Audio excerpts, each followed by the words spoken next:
Okay, I didn't realize it, but A Real Surprise is the last chapter of the book. So it's just a few pages. We're almost there. Can't wait.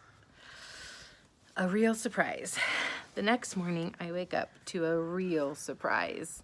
A brand new orange vest with words written on it. I can't read them, of course, but Sarah reads them for me. Official service dog, please don't pet me. I'm working right now. Even though it's not the friendliest message in the world, I love the vest more than any present I've ever gotten, including Drubby, my favorite chew toy, who I accidentally chewed up a long time ago.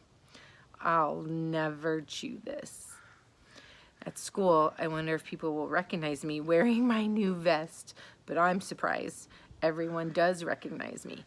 Most of them come over to pet or hug me, and then they read my vest and they say, "Oh, I'm sorry, Gus. I shouldn't interrupt Chester, should I?"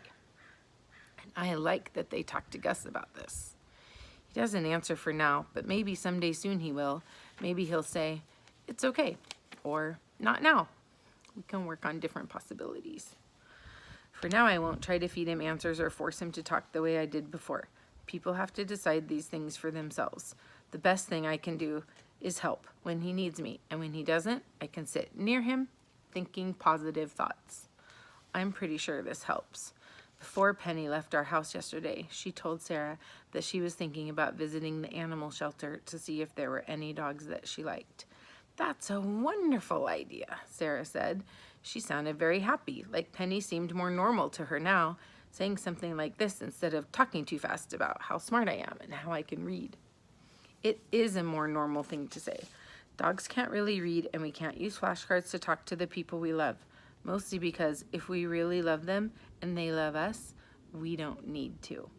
We can just sit near each other and listen to our thoughts. Some of them are mine, and some of them are his, and that's how it works when you find your person. Unfortunately, when we walk into Miss Winger's classroom, the first person we see is Ed. "What's he doing here?" Ed asks when he sees me. "I thought he wasn't allowed anymore." Seeing him is hard for Gus. This is the first time since something happened in the tunnel that gave Gus 2 black eyes. "Walk around him," I say. Gus doesn't hear me. Part of the problem is that Ed is interesting to him. Ed is like the chainsaw guy in the woods. Gus is scared, but Gus likes feeling scared sometimes.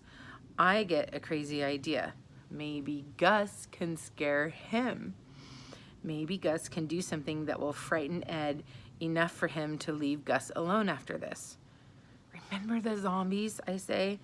"Remember how you scared them away?" I know Gus hears me because he holds up his arms in an X and chops the air in front of him. "Niece," he shouts. "Chop, chop, chop. Niece, niece, and chop, chop, chop." He looks and sounds weird, which is perfect. Ed takes a big step back. The other kids giggle nervously, and Ed backs really far away. "You're a strange one, Gus," Ed says. He's worried the other kids are laughing at him, I can tell. And then I realize they're laughing at him, not at Gus. With someone who plays strange, scary tricks on other kids, you have to fight back in strange ways. The other kids look at Gus like he's brilliant, chopping the air with his cross-stick arms. Afterward, Amelia comes over to us. "I'm so glad you're back," she says to me, but she's careful to look at Gus while she talks. Gus doesn't look at her, but he does do something interesting. He takes one of his hands and covers the part of my vest that says, "Please don't pet me, I'm working." He's trying to say something. He wants to tell her, "It's okay, come on over whenever you want."